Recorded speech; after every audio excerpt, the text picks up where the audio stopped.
This is Rocky Nash with 8 News Now. Today joining us is Robert Hendriks, U.S. spokesperson for Jehovah's Witnesses.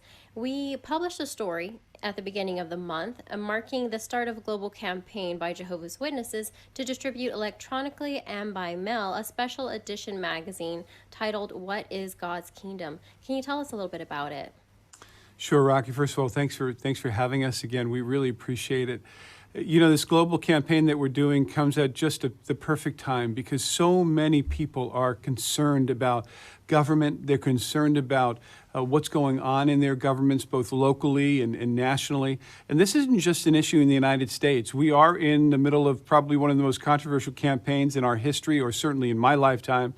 But really, it's going on all around the world where people are wondering, how do we fix the problems that we face? How do we fix the issues facing us just with sickness and with economic issues? And this is the answer. We are providing the answer. It's been provided to us a long time ago through the Bible. And it's God's kingdom. And that's why this message is so powerful right now, so appropriate to people's lives. We are so glad to be able to campaign for a government, God's government under Jesus Christ, that can really do the things that it promises, really accomplish God's will for mankind. Yes, this campaign was initiated amid a pandemic and also in the heart of the election. Many wouldn't launch a campaign at that time, but you've noted as to the why. And people do need comfort right now. Many are used to seeing Jehovah's Witnesses going from door to door to preach. How have you adjusted your method of preaching and teaching now that in-person meetings are no longer an option for your ministry? Well, back in March, as you know, you reported on it, we did suspend our public meetings at our Kingdom Halls, the use of our Kingdom Halls. We no longer have any public gatherings. We suspended our public ministry and even our global convention, which was, these were historic moments for Jehovah's Witnesses because we are known for our door-to-door witnessing. But really, the object and the purpose of our witnessing, the very reason why we do it, our ministry couldn't stop. And so we continued it on, as difficult as it was for folks to adjust to an in-person ministry to something virtual, whether it was getting on the phone with somebody, perhaps perfect strangers, whether it was doing something virtually with Bible studies, or sending through the mail or email. And so we've had 6 months practice, and we've done it globally in many, many different countries. We've done it in every place, every corner of this country. And so we began this campaign preparing for it in September, October. We started it in November. And so we're using the very tools that we developed over those few months of time. And we're getting to folks in their homes through the mail, through email, when we meet somebody on the phone, through texting, sending them links virtually, and also sending the physical magazine with a personal letter. That was what I was going to ask too regarding the community response, specifically people who do not share your faith. How did they respond? And as far as the efficiency of the campaign, can you share with us any results? Well, you know, Jehovah's Witnesses around the globe are uniquely qualified to do this work because we're kind of set up for it. We have 8.6 million people. We'd say those are our boots on the ground. Each area of this country and other countries are divided up into small territories that relate to a congregation. Those folks have their ear to the grindstone, if you will, because they know what their community needs and is all about.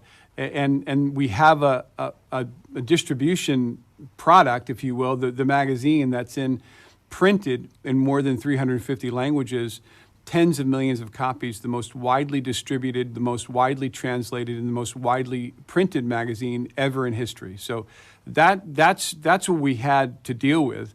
And the reaction that we're getting from the communities is pretty amazing.